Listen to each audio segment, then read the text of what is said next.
Bonjour à tous. On est le jeudi 11 juin 2026 et notre cher ami.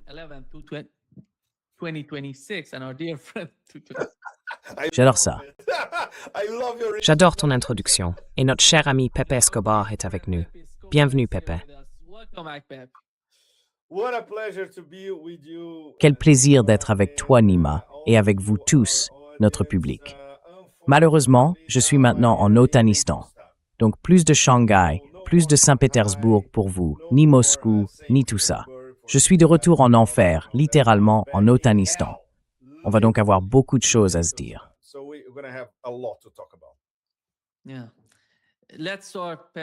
Oui, commençons Pepe par les dernières attaques. L'attaque américaine contre l'Iran et la riposte iranienne à cette attaque. On pourra ensuite comparer les deux opérations et voir à quel point elles ont été efficaces. Mais avant d'en arriver là, il semble que le résultat de ces attaques ne soit pas satisfaisant pour ceux qui sont derrière cette guerre, des gens comme Keith Kellogg. Et en ce moment, ils disent « On n'a plus beaucoup de temps, il faut agir au plus vite ». Voici donc ce que Keith Kellogg a proposé.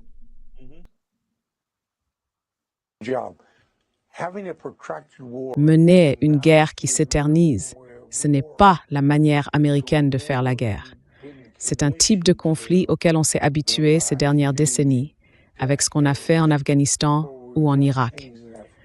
On devrait revenir à la façon dont on menait les choses pendant la Première ou la Seconde Guerre mondiale. Pepe, laisse-moi te montrer un autre extrait, parce que le son ici n'était pas bon. Ça ne change rien, parce que ce sera fait par le même parfait imbécile. Mener une guerre qui s'éternise, ce n'est pas la manière américaine de faire la guerre. C'est un type de conflit auquel on s'est habitué ces dernières décennies, avec ce qu'on a fait en Afghanistan ou en Irak. On devrait revenir à la façon dont on faisait pendant la Première ou la Seconde Guerre mondiale. On va jusqu'au bout, guerre totale, on les anéantit, et on dit, quand vous voudrez venir discuter, vous avez notre numéro, mais d'ici là, c'est terminé pour nous. Parce qu'en ce moment, on joue selon leurs règles, pas les nôtres. Alors jouons selon les nôtres, et forçons-les à venir à nous.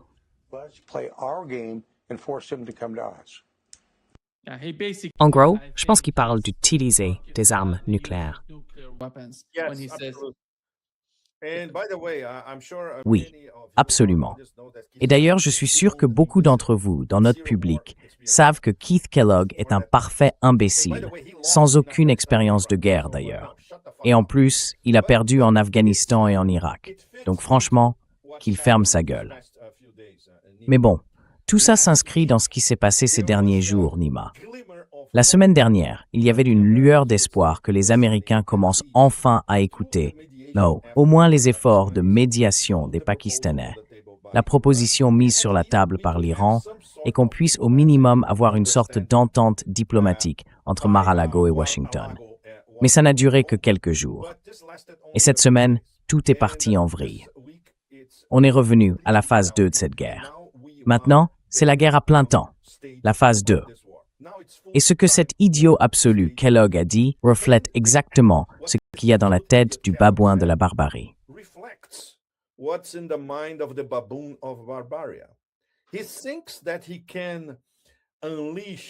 Il pense qu'il peut déchaîner une fureur totale, ou une méga fureur, ou une fureur 2.0, peu importe, et que l'Iran va plier et accepter son diktat, pas ce qui est sur la table, pas ce qui est discuté et médié par les Pakistanais, mais bien son imposition, qui revient en fait à une capitulation de l'Iran. Et il croit qu'il peut y arriver en bombardant sans arrêt chaque nuit. Voilà où on en est aujourd'hui. Tout a changé entre la semaine dernière et cette semaine, et nous avons suivi cette histoire de très près. Alors, je peux commencer à en parler maintenant, ou peut-être un peu plus tard dans notre conversation.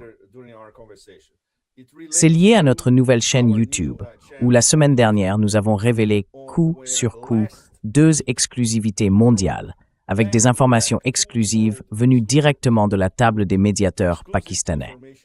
Et c'était vraiment de bon augure.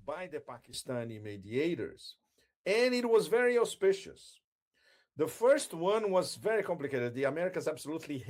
premier était très compliqué. Les Américains l'ont absolument détesté parce que ça n'était pas censé fuiter. C'était un appel du président Pezeshkian au premier ministre pakistanais Shehbaz Sharif, où il exposait la nouvelle configuration des discussions selon l'Iran. En gros, ils en avaient assez de voir les Américains traîner, tergiverser et modifier ce que les médiateurs avaient déjà validé à la table des négociations. Le lendemain, ou 2 jours plus tard, les Américains changeaient tout. Donc en résumé, Pezeshkian a dit à Sharif, c'était un appel passé au début de la semaine dernière, plus de discussions sur le nucléaire. Parce qu'après tout, c'est exactement ce que les Iraniens répètent depuis des semaines. D'abord, vous mettez fin à toutes les guerres contre l'Iran, contre l'axe de la résistance.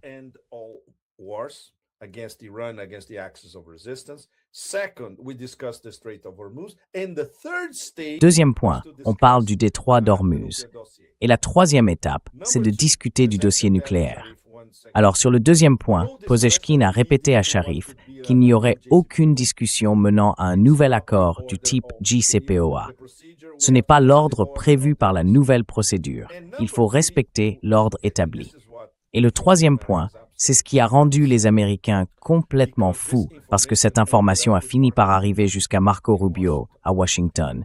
C'est que Pezeshkian a dit à Sharif que si les Américains continuaient à franchir la ligne rouge et à imposer leurs propres limites sans en parler avec nous, alors qu'il s'agit quand même d'un effort de médiation, donc en principe d'un dialogue diplomatique, eh bien nous pourrions envisager l'idée de tester un engin nucléaire sur le sol iranien pour affirmer notre capacité de dissuasion.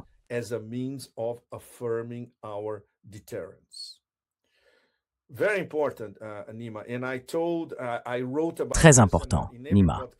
Et j'en ai parlé dans tous les podcasts où je suis intervenu ces derniers jours. Toujours la même chose. C'est ce que Pezeshkian a dit à Sharif. Et c'est vrai parce que les plus hauts niveaux du gouvernement iranien ne l'ont pas démenti, même s'ils n'ont pas apprécié que cette information fuite. En réalité, ça a fuité par notre contact au Pakistan. Ensuite, il nous l'a raconté. Et on l'a interrogé, lui et la source, encore et encore, avant de diffuser l'émission la semaine dernière. Et la source a dit « Non, c'est exactement ce qui s'est passé. J'assume totalement. Et ça vient directement de la table, avec le plein soutien des plus hautes autorités du gouvernement pakistanais. Donc c'est une histoire extrêmement sérieuse. La question, c'est qu'est-ce qui s'est passé après cet appel téléphonique? Le ministre pakistanais des Affaires étrangères, Dar, était à New York. Il a décroché le téléphone.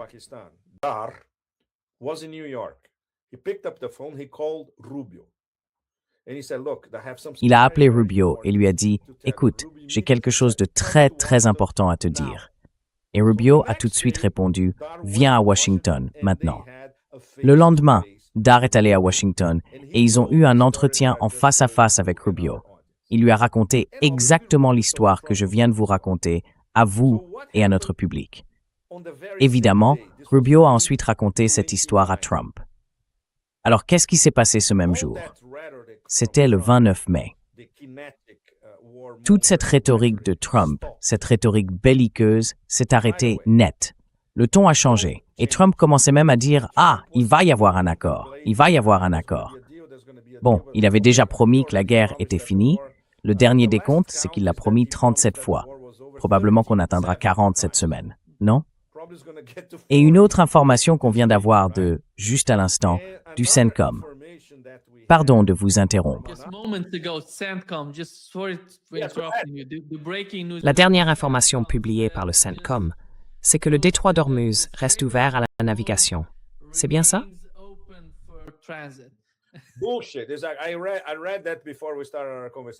C'est n'importe quoi. J'ai lu ça avant qu'on commence à parler. Totalement n'importe quoi. Mais bon, c'est une autre histoire. Le CENTCOM, il ment tous les jours. C'est un empire du mensonge à lui tout seul. Bref, la conversation entre les Pakistanais et les Américains et la réaction de Trump. Le truc, Nima, c'est que ça n'a pas duré très longtemps. Juste quelques jours la semaine dernière, peut-être jusqu'au week-end. Et après l'histoire de l'Apache, un vrai bazar, parce que personne ne sait vraiment ce qui s'est passé avec cet Apache. Tout a complètement changé. Et le Pentagone, qui n'a toujours pas résolu le mystère des 2 Tomahawks ayant tué les filles à Minab, ils enquêtent encore d'ailleurs.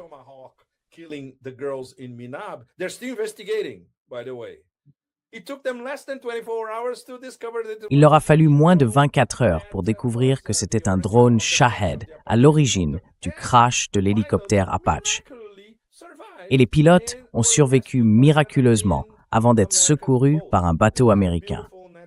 Franchement, on dirait presque un scénario de série Netflix, non? Personne n'a expliqué comment tout ça a pu se produire, mais c'était exactement le prétexte que les Américains cherchaient pour repartir en guerre. Alors, qui profite de ce retour à la guerre? Qui a monté toute cette histoire d'Apache? Toutes ces questions sont maintenant sur la table. Et on voit aussi un changement de ton, encore une fois, chez Trump et chez ceux qui l'entourent. La semaine dernière, on pensait pourtant que peut-être, dans leur esprit, la seule issue possible, la seule porte de sortie pour Trump, ce serait d'arriver à une sorte de protocole d'accord.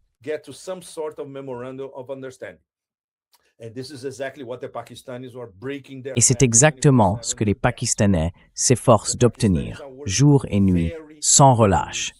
Les Pakistanais travaillent en étroite collaboration avec les Iraniens.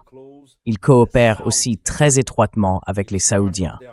Cela fait partie de leur pacte militaire et les Saoudiens veulent parvenir à un accord avec l'Iran. Ils travaillent également main dans la main avec d'autres acteurs sunnites, y compris les 4 premiers pays sunnites qui s'étaient réunis à Islamabad, avant même la première rencontre officielle à Islamabad, quand Ghalibaf était présent, et Vance aussi. Encore une fois, il s'agit de la Turquie, de l'Arabie saoudite, du Pakistan et de l'Égypte. Ces 4-là travaillent d'arrache-pied pour parvenir à un mémorandum d'entente. Et à cela s'ajoutent le Qatar et Oman. Bref, tout le monde s'y met sérieusement.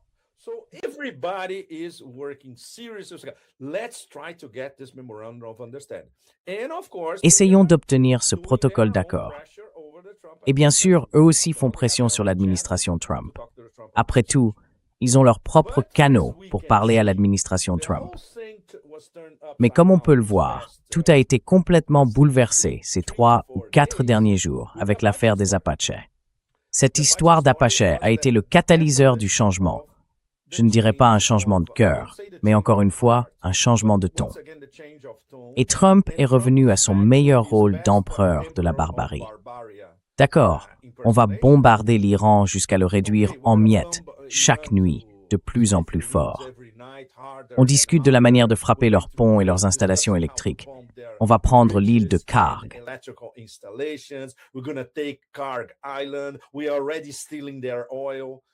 On est déjà en train de leur voler leur pétrole.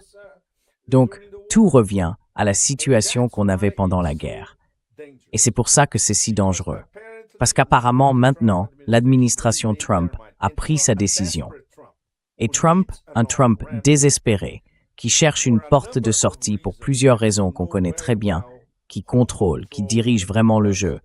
Et bien sûr, avec son esprit complètement détraqué, il croit vraiment, pour revenir au début de notre conversation, il croit vraiment qu'il peut bombarder l'Iran jusqu'à ce qu'il se soumette. Voilà où on en est aujourd'hui. Et c'est pour ça que c'est si dangereux. La situation cette semaine est bien plus dangereuse qu'il y a une semaine. Et même qu'il y a 2, 3 ou 4 semaines.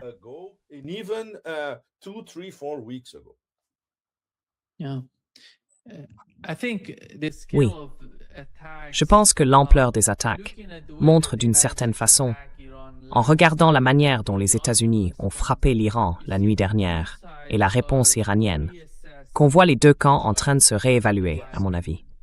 Parce que, dans les premières heures, même les premières minutes de l'attaque, on a vu que l'Iran, au lieu de répondre directement aux États-Unis, frappait Erbil, au Kurdistan irakien.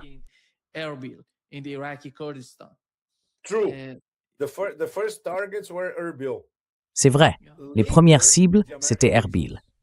Ensuite, les bases américaines. Mais quand ils ont attaqué les bases américaines, Nima, là c'était du très lourd. Pour la première fois, il y a eu des attaques directes contre la Jordanie. La Jordanie est maintenant considérée comme une cible légitime. Ce n'était pas le cas avant. Et les attaques au Koweït ont été extrêmement dures aussi. Donc ils ont frappé en même temps la Jordanie, le Koweït et Bahreïn. C'est très, très grave. Ils ont visé ce qu'il reste de la base de la 5e flotte à Bahreïn, plus une autre base navale sur place.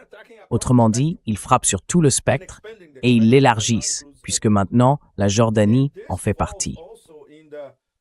Et tout ça s'inscrit aussi dans l'ordre donné par les gardiens de la Révolution au début de la semaine. Il y a une continuité entre Bab el-Mandeb et le Golfe Persique. C'est le même théâtre de guerre. Ce qui veut dire que les Houthis avancent. Petit à petit, les Houthis reviennent. Et ça va être la prochaine étape.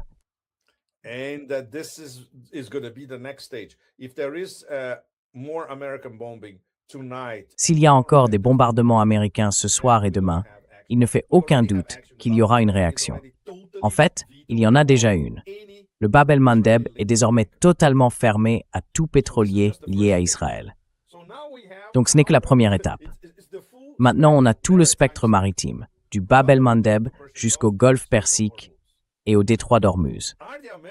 Est-ce que les Américains sont prêts à en assumer les conséquences? Et bien sûr, c'est une discussion qui, par exemple, la semaine dernière au Forum de Saint-Pétersbourg, faisait partie des échanges. On parlait évidemment de la guerre en Ukraine presque tout le temps. Mais quand la discussion a porté sur l'Iran, certains ont commencé à évoquer la possibilité que l'objectif ultime de ceux qui manipulent réellement Trump soit de provoquer l'effondrement de l'économie mondiale. C'est tout à fait possible. Oui, c'est absolument possible.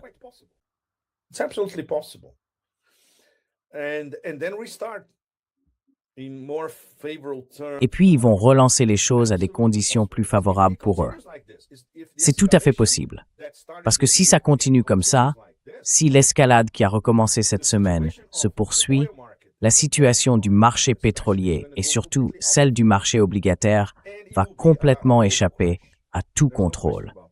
Et là, ce sera un crash mondial. Il n'y a aucun doute là-dessus. Trump, encore une fois, Nima, on le sait tous, Trump n'est qu'un escroc, un petit voyou de rue au service de ceux qui tirent les ficelles. Ce sont eux qui fixent l'agenda, qui pensent à long terme et qui contrôlent les guerres sans fin en Asie de l'Ouest et en Ukraine. Et en même temps, on voit bien que ces deux guerres, qui sont liées entre elles, montent toutes les deux sur l'échelle de l'escalade. La guerre menée par l'OTAN contre la Russie, surtout par le MI6, ne cesse de s'intensifier. Et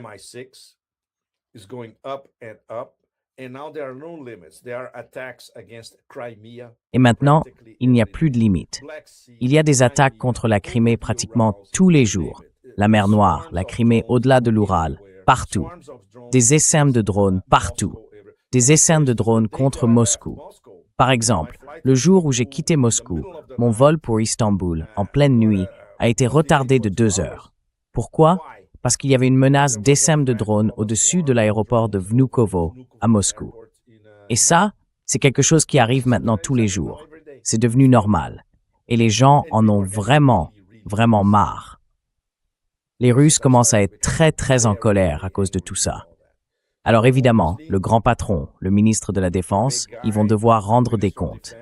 Donc, échelle d'escalade en Ukraine, échelle d'escalade maintenant en Asie de l'Ouest. Tout est lié, et chaque jour, ça devient plus dangereux.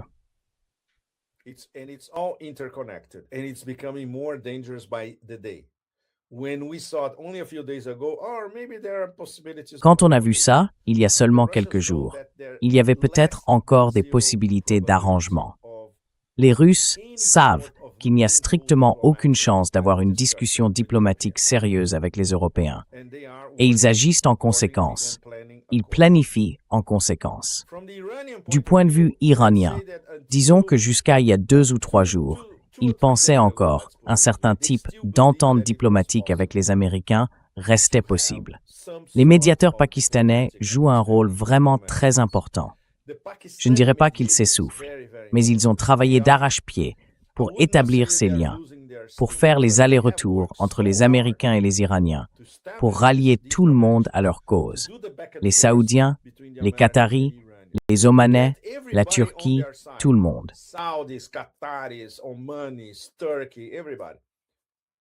Et maintenant, nous sommes à nouveau en pleine guerre.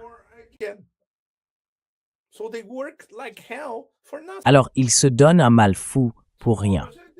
Évidemment, à un moment, ils commencent à douter et disent « Vous voulez vraiment qu'on serve de médiateur ?» Et médiateur de quoi? Vous ne nous écoutez même plus. Vous êtes en train de bombarder l'Iran, encore une fois. Quelle médiation peut-on faire dans ces conditions? C'est impossible.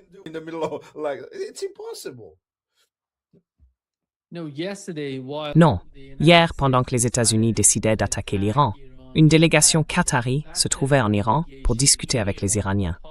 Oui, c'est ça. Et ils étaient bien là-bas. Ce matin, ils ont quitté l'Iran. Exactement. Pendant tout le temps où les États-Unis attaquaient l'Iran, eux, ils étaient encore en Iran. Je pensais qu'ils étaient partis avant ça.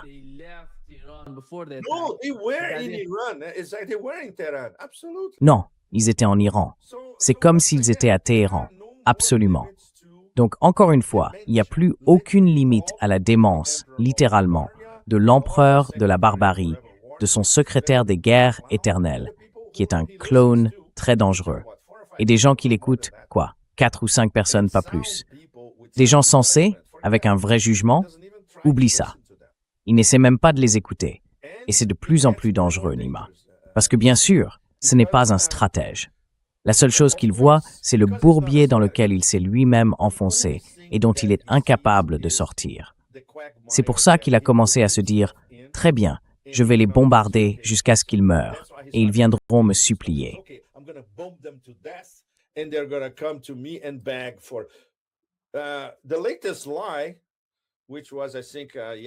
Le dernier mensonge, je crois que c'était hier soir, c'est que des responsables iraniens m'appelleraient directement pour me supplier d'arrêter de bombarder l'Iran. Tout le monde, sauf un gamin de 2 ans, sait que c'est n'importe quoi. Et lui, il vend ça comme un fait, tu vois. C'est pour ça que c'est si dangereux. Il est complètement déconnecté de la réalité. Et il n'y a pas un seul imbécile dans son entourage capable de lui dire, pendant 5 minutes, « Monsieur le Président, voilà la vraie situation. Voilà ce que font les Iraniens. Voilà ce qu'ils annoncent qu'ils feront si vous relancez la guerre contre eux. » Personne. Et comme il contrôle le cycle de l'information sur toute la planète, il ouvre la bouche, il vocifère où il veut. Et tout ça se répand dans le monde entier, et ça passe pour la vérité, alors que c'est une montagne de mensonges, jour après jour. Très, très, très dangereux. C'est une réalité parallèle totale, extrêmement dangereux.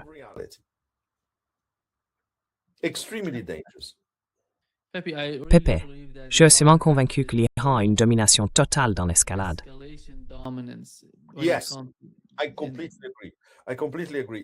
Oui, je suis tout à fait d'accord. Tout à fait d'accord. L'escalade. Le titre de mon article publié il y a, je crois, quelques heures en Russie, c'est « Escalation Blues ». Les escalations blues, c'est pour nous tous. Nous chantons le blues de l'escalade et nous pensions que tout cela pouvait être évité. Non, maintenant, c'est inévitable. Mais la différence, c'est que l'échelle de l'escalade, elle, est contrôlée par l'Iran, pas par les Américains. Et l'Iran n'a même pas encore commencé à vraiment intensifier ses réponses. Les Américains n'ont donc pas encore vu jusqu'où l'Iran peut aller. Ah oui? Vous prévoyez de détruire à nouveau nos infrastructures civiles? Attendez un peu.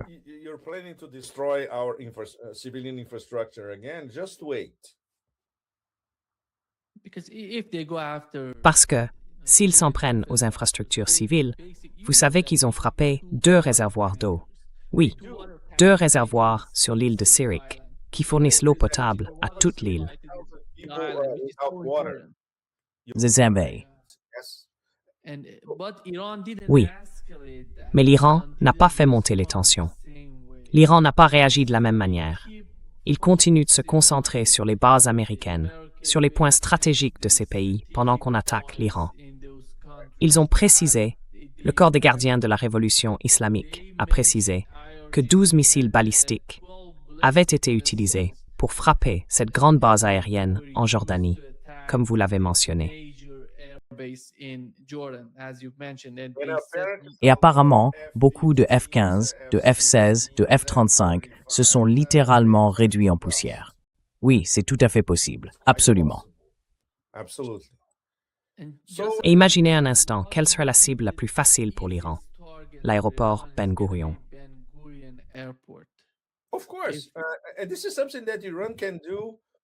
Bien sûr. C'est quelque chose que l'Iran peut faire avec ses missiles hypersoniques. Ils peuvent complètement raser l'aéroport Ben Gurion s'ils le veulent. Absolument. Absolument. Et cette gare, il n'y a qu'une grande gare qui relie les lignes ferroviaires en Israël. Ils peuvent détruire cette gare. Même chose. Je pense qu'ils la gardent pour le bon moment parce qu'ils savent que si l'escalade continue, ce n'est que le début. Et ce serait le baiser de la mort pour l'alliance entre Israël et les États-Unis. Ils la gardent pour le bon moment. Absolument. Absolument. Mais pour revenir à la possibilité d'un quelconque accord diplomatique entre les États-Unis et l'Iran, eh bien, elle a disparu. Malheureusement, après tous ces efforts, on est retombé à moins que zéro.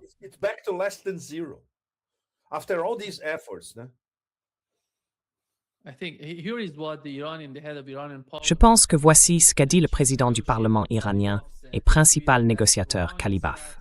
Il a tweeté que de mauvaises stratégies et des actions impulsives allaient remettre tout le jeu à zéro.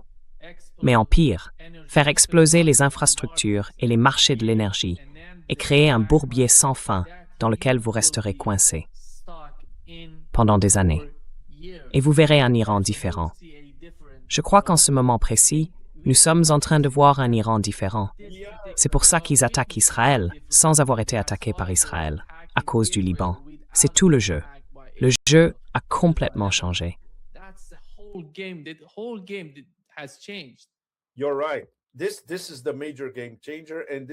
Tu as raison. C'est vraiment le grand tournant.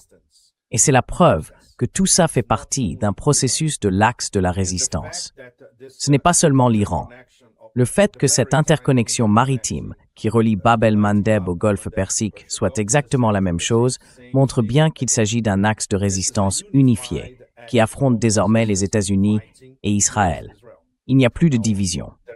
Bon, à l'intérieur, il peut y avoir une répartition des tâches. Qui attaque quoi, comment, etc. Mais le concept global de résistance unifiée, lui, est maintenant appliqué. Il est mis en pratique. Et encore une fois, peut-être qu'ils ont accéléré ce processus à cause de la rhétorique belliciste des États-Unis et d'Israël. De toute évidence, ils savent que c'est inévitable.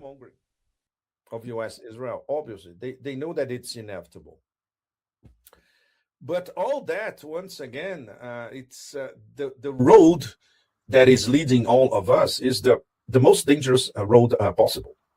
And especially when you have an unhinged President of the United States contemplating all sorts of absurdities, including hints of a nuclear attack. Well, he already tried. Remember when he tried to get the nuclear codes in that famous reunion, in the famous meeting with CENTCOM.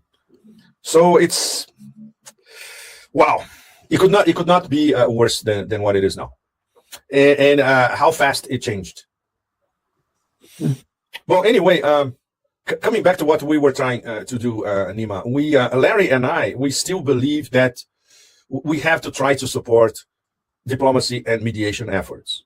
So our idea with this channel, which was, by the way, personally canceled by the US government, I cannot get into name. We have the names. We know who did it. We know who. Nous avons les noms. Nous savons qui a fait ça. Nous savons qui a donné l'ordre à Google de couper cette chaîne. Évidemment, on ne peut pas le dire, mais on sait très bien comment ça fonctionne. Et nos interlocuteurs le savent aussi. Ils savent tout, comment ça marche. Alors on a créé une nouvelle chaîne. Donc j'appelle tous ceux qui suivent Nima et moi, allez sur Transition Protocol. C'est une nouvelle chaîne sur YouTube. Elle est encore toute petite. Cette semaine, on a déjà fait 3 émissions. Larry a fait la première lundi, j'ai fait la deuxième mardi. Et hier, mercredi, Larry et moi étions ensemble sur la même émission. Et il y a plein de pépites. Si vous la regardez, c'est pas très long, 40 à 50 minutes pour celle d'hier. Vous allez y trouver des pépites un peu partout. Et c'est de l'info brute, directe, de la source. more intel straight from the source. Very, very few people have it. And Très, that's très peu de why gens we are ont ça. involved, Et c'est pour ça project. qu'on participe There you à ce go. projet. Here's transition Voilà. protocol, and Voici what Transition Nima is showing Protocol. now is, Et ce que Nima montre maintenant, ce sont les 3 émissions qu'on a faites cette semaine, lundi, mardi et so we're hier, gonna have to mercredi. start from scratch. Donc on va devoir tout recommencer à zéro. C'est vraiment, vraiment difficile. La première fois qu'on a eu une info de dernière minute, on a eu un public à la Nima, tu vois, autour de 125-130 000 personnes. Et maintenant, il faut tout reconstruire depuis le début. Mais c'est comme ça. C'est quelque chose de très rare. Par exemple, les Américains ont des soldats israéliens de la Tzahal qui se font passer pour des journalistes. Nous, on ne fait pas ce genre de conneries. Nous, on est de vrais journalistes qui livrent de vraies infos venant de vrais négociateurs. Real intel from real negotiators. And he comes from Pakistan, but Et lui, il vient du Pakistan. Mais est-ce que le Pakistan parle à l'Iran? Et puis, on a le contexte du Pakistan qui discute avec l'Arabie saoudite. Ensuite, il y a les informations qui viennent de la Turquie. Après, on a des éléments qu'on peut confirmer avec nos propres sources. Larry peut vérifier depuis les États-Unis, moi je peux confirmer avec la Russie et la Chine, et on peut aussi poser des questions à nos amis et contacts iraniens. Voilà, c'est ça. Cette petite chaîne, elle parle de vrais renseignements, avec tous les acteurs impliqués. Et bien sûr, l'objectif principal, c'est d'essayer de mettre fin à cette guerre sans fin avant qu'elle ne devienne totalement incontrôlable. Et c'est bien ça le problème, Nima. Cette semaine, on est en train d'aller droit vers une situation complètement hors de contrôle. Personne ne veut ça. Sauf, évidemment, les suspects habituels, n'est-ce pas? Except, of course, the usual suspects, right? Vous savez, ce qui rend l'argument des États-Unis si fragile à propos de cet hélicoptère Apache, c'est qu'ils ont dit que l'Apache avait été touché par un drone. Pourtant, les 2 pilotes sont vivants et ils n'ont pas été blessés pendant cette attaque. Mais avant ça, pour comprendre la véritable raison qui a poussé les États-Unis à attaquer l'Iran, je pense qu'il faut remonter un peu plus loin. Il faut comprendre ce qui s'est passé avant cette attaque contre l'hélicoptère Apache. Il y a d'abord eu l'attaque iranienne contre Israël, parce qu'Israël avait attaqué le Liban. L'Iran a alors riposté contre Israël dans le nord du pays. Puis il y a eu l'attaque israélienne contre l'Iran, et ensuite la réponse iranienne.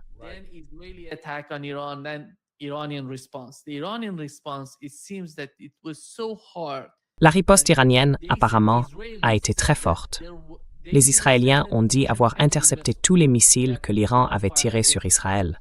Mais ensuite, on a vu des images montrant que l'Iran avait frappé la base aérienne de Ramat David en Israël. Oui. Et voici une nouvelle image satellite, une image de très haute qualité. On y voit clairement comment l'Iran a touché ce bâtiment. À gauche, c'est avant l'attaque, et à droite, c'est après. On voit bien qu'ils ont pratiquement détruit le bâtiment dans cette zone. Tout à fait. Et je pense que si les États-Unis ont décidé de lancer cette attaque, c'est parce qu'Israël n'était pas en mesure d'attaquer l'Iran et de mener l'opération qu'ils avaient en tête pour obtenir une réponse équivalente.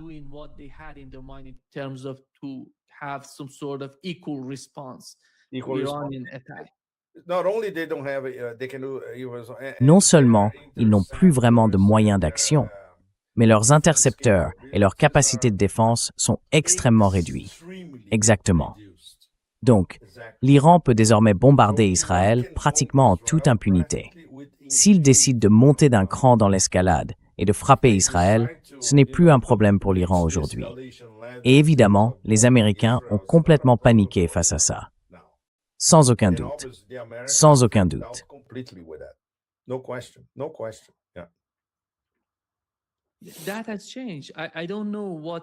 Ça a changé.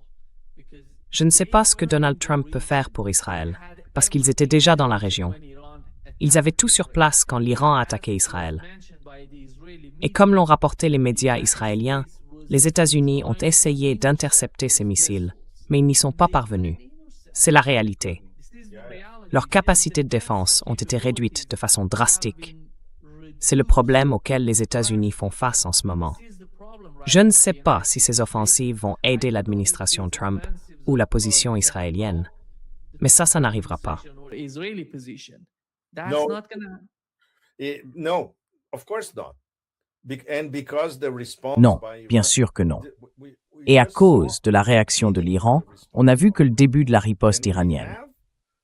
Quand on aura, disons, une réponse coordonnée de l'Iran, qui inclura Israël et pas seulement la Jordanie, désormais considérée comme une cible légitime, avec de nouvelles attaques sur toutes ces bases, des frappes contre la 5e flotte, ce qu'il en reste, la 5e flotte encore une fois, mais aussi contre Israël dans son ensemble. Là, ce sera autre chose. Mais est-ce que ce sera suffisant pour faire entrer un peu de bon sens dans le cerveau de 4 ans de l'empereur de barbarie?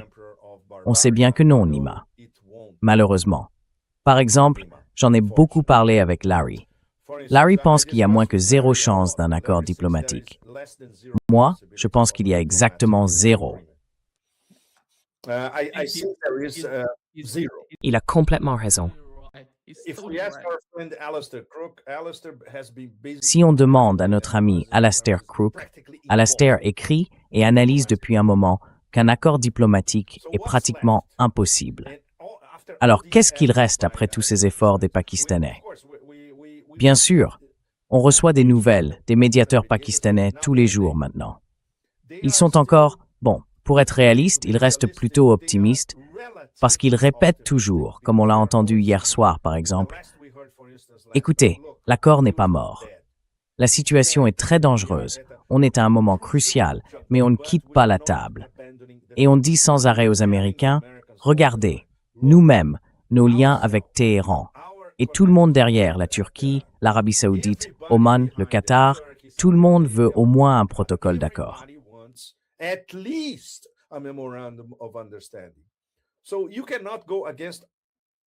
Tu ne peux pas aller à l'encontre de tout le monde. Et en ce moment, c'est exactement ce que tu fais, y compris contre tes propres intérêts. Mais essaie d'expliquer ça à... Bon, tu peux peut-être l'expliquer à des négociateurs américains. Mais comment tu expliques ça à Trump, Nima?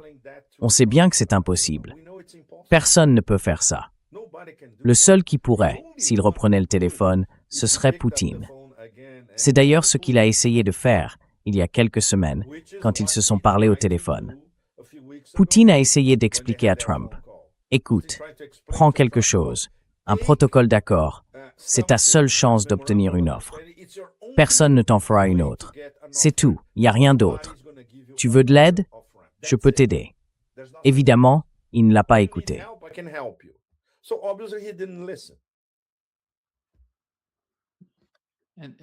Et aujourd'hui, la Russie a répété que selon Vladimir Poutine, la seule solution serait de négocier et de se parler.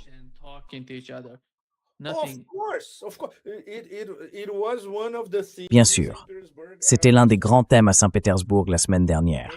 Et évidemment, les Russes ne se font aucune illusion sur le soutien des Américains à cette escalade menée par les Européens contre la Russie. Ils savent très bien à qui ils ont affaire. Mais concernant l'Iran, encore une fois, Poutine a réaffirmé leur partenariat stratégique.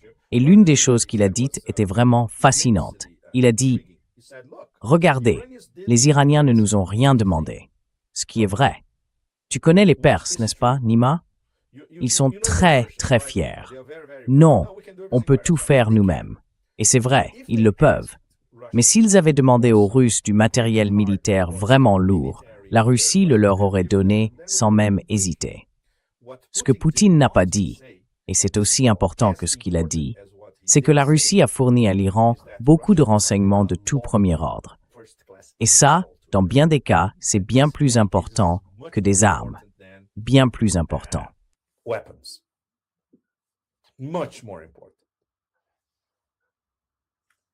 Mais on a constaté une nette amélioration du système de défense aérienne de l'Iran.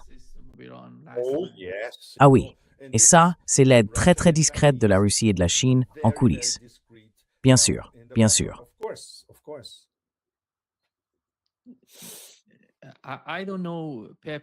Je ne sais pas, Pep, quand on regarde les choses dans leur ensemble, quand on parle de la Russie, parce que quand Vladimir Poutine dit que la seule solution ce serait des négociations, Eh bien, c'est la même situation avec les États-Unis. Il n'y a tout simplement personne avec qui négocier. No, no, absolutely. The only thing, Non, non, in terms absolument. of, the Russians, they La know seule that chose, du point de vue des Russes, c'est qu'ils savent très bien que tout ce qui peut sortir de la situation actuelle, ce sera peut-être quelques accords commerciaux, quelques opportunités d'affaires. Parce qu'en réalité, ce sont deux oligarchies qui se parlent, l'oligarchie américaine et l'oligarchie russe. Et évidemment, le Kremlin se dit très bien, s'ils veulent faire du business, pas de problème, tant que ça n'interfère pas avec nos projets de sécurité nationale. Par exemple, imaginons qu'une des grandes compagnies pétrolières américaines veuille reprendre l'exploitation énergétique dans l'Arctique. Ce sera quelque chose de très limité, très précis.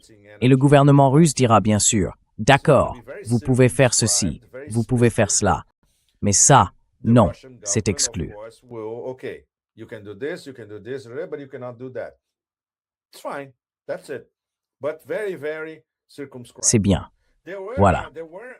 Mais c'est vraiment, vraiment très limité. Il y avait des hommes d'affaires américains à Saint-Pétersbourg. Pas une énorme délégation, mais quelques Américains venus explorer des opportunités économiques. Donc oui, mais en termes d'avancées diplomatiques ou de percées entre gouvernements, ils ne se font absolument aucune illusion. Et évidemment, les Russes se concentrent maintenant beaucoup plus sur la dimension européenne. Cette escalade contre la Russie en passant par l'Ukraine. C'est leur problème numéro 1 à gérer en ce moment. Mais en même temps, ils suivent de très près la situation avec l'Iran. Et bien sûr, si l'Iran a besoin de quoi que ce soit de la Russie, il l'obtiendra. Mais jusqu'à présent, ils n'ont rien demandé.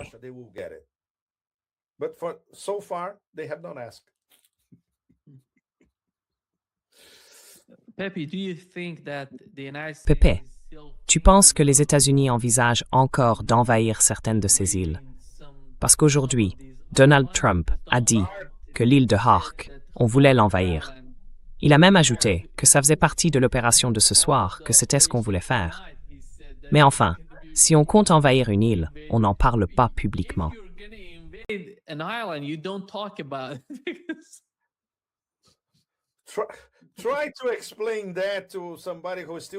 Essaie d'expliquer ça à quelqu'un qui ne comprend toujours pas Sun Tzu.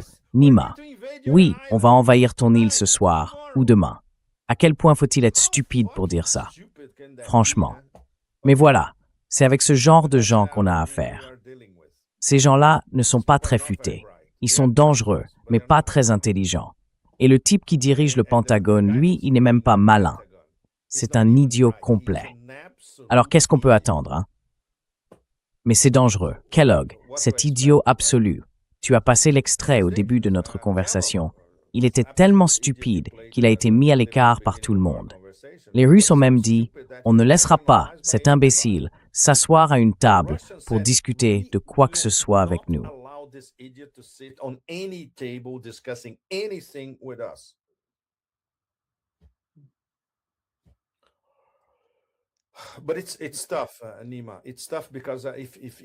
Mais c'est difficile, Nima. C'est vraiment difficile.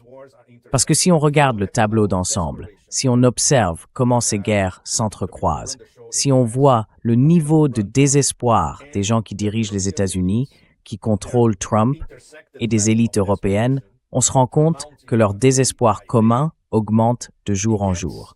Et ça devient extrêmement inquiétant, parce qu'on est sur le fil du rasoir, à deux doigts de basculer dans quelque chose de très, très grave, en Ukraine, contre l'Iran, et peut-être même sur les deux fronts en même temps. C'est très, très inquiétant. Vraiment très inquiétant. Et encore une fois, chaque fois qu'on pense qu'il y a une sortie possible, qu'on donne une chance à la diplomatie, tout s'effondre brutalement. C'est exactement ce qui s'est passé ces derniers jours.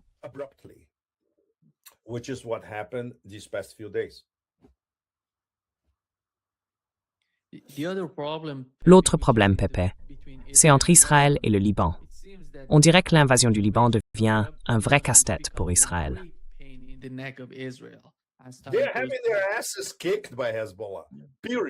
Ils sont en train de se faire laminer par le Hezbollah. Point final. Encore une fois. Pourquoi? parce qu'ils n'ont pas fait leur devoir, Nima. Ils ont peut-être des cellules du Mossad à Beyrouth, comme ils en ont partout. Ils savent où vont les dirigeants du Hezbollah. Ils peuvent poser des smartphones piégés ou autre chose, mais ils ne comprennent pas la manière de faire la guerre du Hezbollah, ni comment, sur leur propre terrain, au Liban et dans le sud du pays, le Hezbollah est imbattable. Point final. Ils ne l'ont toujours pas compris. Ils n'ont pas retenu la leçon. Alors oui, ils se font laminer.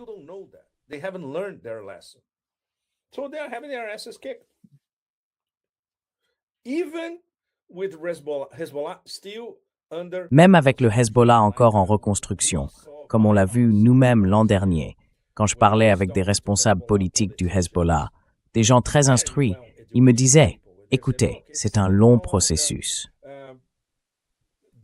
Le deuxième et le troisième niveau de direction, il y a encore, vous savez, quelque chose qu'ils doivent apprendre, mais ils apprennent très très vite et ils sont bien préparés. Donc quand nous reviendrons en force. C'était il y a un an, Nima. Aujourd'hui, on voit bien qu'ils sont revenus en pleine puissance, avec cette nouvelle direction à la tête de la résistance. C'est quelque chose que les Israéliens sont incapables de comprendre. Et tout commence par la manière dont ils traitent les Arabes en général, comme des êtres inférieurs. Tout part de là. C'est ce mélange d'arrogance et d'ignorance, typique des puissances qui se prétendent hégémoniques.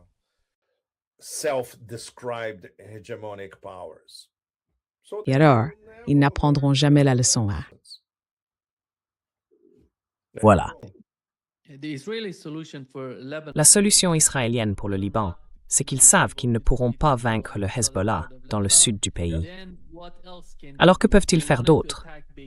Ils ont voulu attaquer Beyrouth, raser tout le sud de la ville. Pourquoi faire? Est-ce que ça va changer quelque chose? Non, pas du tout. C'est à ce moment-là que l'Iran est entré dans le jeu. Ils ont dit, vous ne pouvez pas attaquer, sinon nous ferons la même chose dans le nord d'Israël.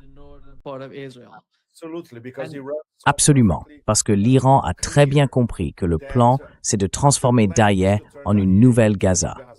Non, c'est clair. Là, on dépasse une ligne rouge, et c'est vraiment, vraiment important. Et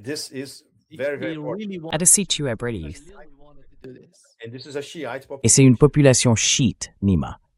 Donc tu vois, c'est un peu comme si tu essayais de faire ça avec l'Iran. C'est la même chose.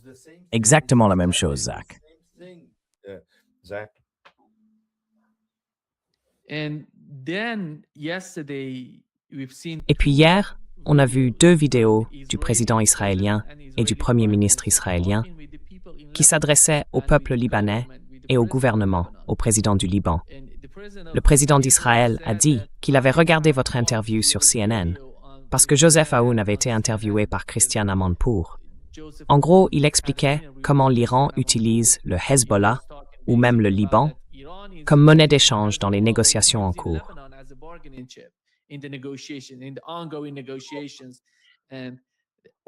Seuls des Américains stupides peuvent croire ça. Qu'est-ce qu'on peut attendre? CNN, qu'est-ce qu'on peut attendre?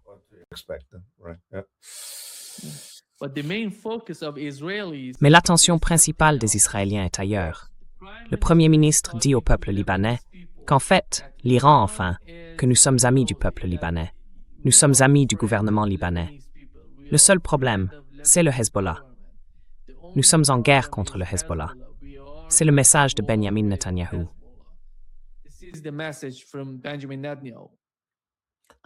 2 ou 3 personnes à Beyrouth croient ça, Nima. Oui,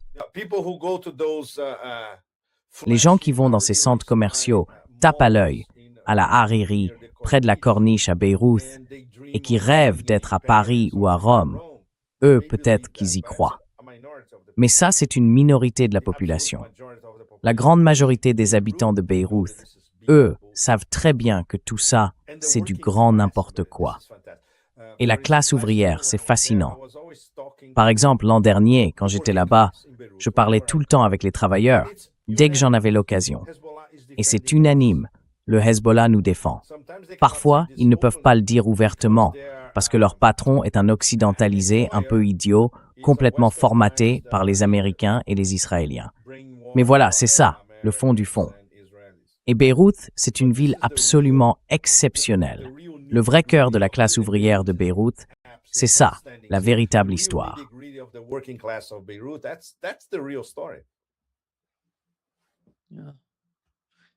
Oui, je pense que tout le concept de la guerre en Asie de l'Ouest est vraiment complexe. Avec le temps, on se rend compte qu'à l'origine, tout tournait autour du programme nucléaire iranien. Et pourtant, jusqu'à présent, rien sur ce programme nucléaire n'a été vraiment abordé.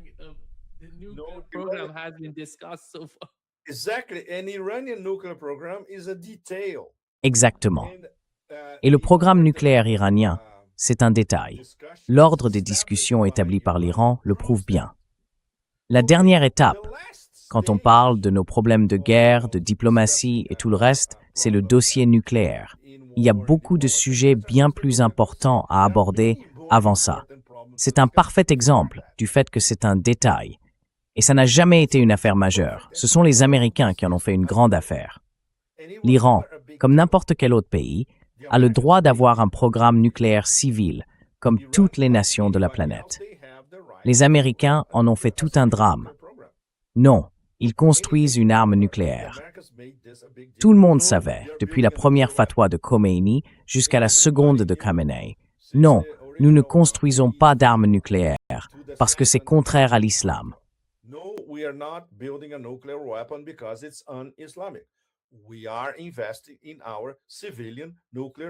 Nous investissons dans notre programme nucléaire civil, et c'est quelque chose que des inspecteurs impartiaux, de vrais inspecteurs, pas des espions du Mossad envoyés en Iran, ont toujours confirmé. Les Américains en ont fait un problème. Donc quand les Américains fabriquent un problème, c'est là que ça devient une difficulté. Parce que si vous contrôlez le récit, si vous contrôlez le système de diffusion de l'information, si vous contrôlez le langage, et tout se passe en anglais, alors vous fixez l'agenda. Et c'est ça, le grand défi pour nous tous, dans l'ensemble du Sud global. Nous devons dévoiler ces agendas dans leur propre langue et en utilisant leur propre système de diffusion de l'information.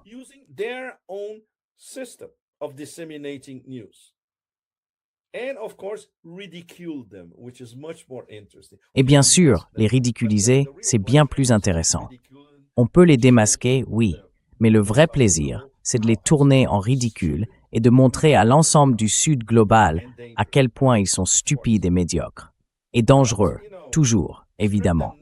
Mais tu vois, les mettre à nu en plein milieu de la place publique. Ils sont nus là, au centre de la place publique, et cette place, c'est la planète entière. D'ailleurs, tout ça se passe juste avant le début de la Coupe du Monde, Nima. La plupart du Sud global voit les États-Unis sous l'empereur de la barbarie tels qu'ils sont vraiment, un pays raciste et répugnant. Je ne parle pas des États-Unis dans leur ensemble. Ce pays compte des gens absolument remarquables, des milieux, des aspects de la culture qui le sont tout autant.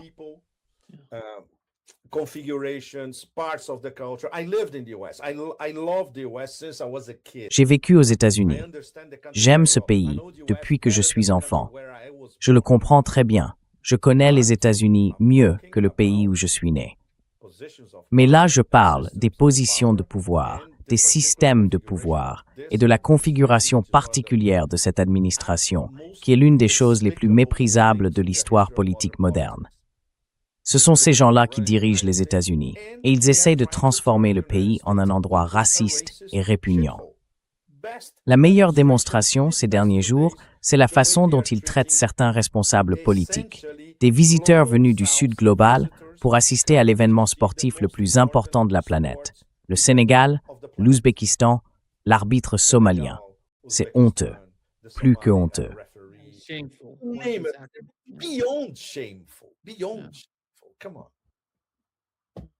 C'est au-delà de la honte. Franchement, voilà où on en est. Ce qu'on voit maintenant, c'est le reflet parfait de l'empereur de la barbarie et de ceux qui l'entourent. Ce n'est pas ça, les États-Unis. Les vrais États-Unis, ce n'est pas comme ça. Vous savez, les gens formidables qu'on rencontre quand on va dans le Midwest, dans le Sud profond, au Cay, en Floride, en Californie, au Nouveau-Mexique, en Arizona. Ces gens-là ne sont pas comme ça, mais ils sont pris en otage par ces individus, ces escrocs, ces gangsters, ces gens tordus, ces profiteurs. tous extrêmement dangereux, à commencer par le nouveau Epstein, Kushner. C'est le plus sinistre de tous. Voilà, ils détruisent l'image des États-Unis et ils détruisent aussi le soft power du pays. And they are destroying the soft power of the United States. Oui, c'est ce qu'ils font, oui. Yeah. Yeah. Thank you. Merci mutuado, Pep, merci, mon cher. Désolé pour ton apocalyptique et sombre, mais c'est comme ça. Mas é assim mesmo. É assim C'est comme ça, tu n'inventes rien. mesmo. Darkness is the beautiful. L'obscurité, c'est ce magnifique vers de Dylan. L'obscurité se lève au milieu du jour. C'est l'un des plus beaux vers de Dylan. Et c'est exactement là où nous en sommes aujourd'hui. L'obscurité se lève à midi, chaque jour, encore et encore. On regarde autour de nous, et c'est sombre. Beaucoup de gens essaient de trouver une lueur, ici ou là, mais pour l'instant, c'est vraiment, vraiment difficile. But it's for the moment it's very, very hard. Exactly. Exactement, merci Pep. Obrigado. Obrigado. Enorme abraço. Thanks. Un énorme câlin à tous. Merci à vous, notre public. Vous êtes toujours là. Continuez à vous battre. Chaque jour, ça devient de plus en plus dur. Mais c'est comme ça. Quand on roule sur l'autoroute vers l'enfer, au moins, dansons. At least let's dance. Yeah. Yes. La lutte continue. Is that? La lutte continue. Santé. Au revoir. Bye bye. Cheers. Bye bye.